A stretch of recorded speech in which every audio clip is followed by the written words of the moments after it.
บายดีสบายดีสบายดีเอฟซีและครับน้องปองปลายเบิร์ดสุขสุขโอ้แจ้งบุญแจ้งมาได้มันเป็นอะไรกล้องกันดิมากินนี่เด้อเจียวเด้อเจ้าเด้อเจียวบ้านๆเท่านี้ผักขมลวกมะเขืออะไรกับผักกาดฮองเต้กะหล่ำปีกับเจียวแปลกมาอีกเมนูหนึ่งอันนี้เลยแนะนำเลยเด้อต้มจืดผักรวมห่อนกันเลยมานี่ก็จะมาเป็นปลานินหนึ่งจิ้มแจ่วกัน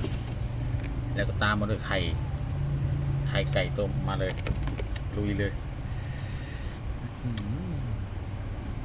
กินก่อนเนาะตัวนึงต้องจำแจ่วกันนะแจ่วลูกผักก็ด้วย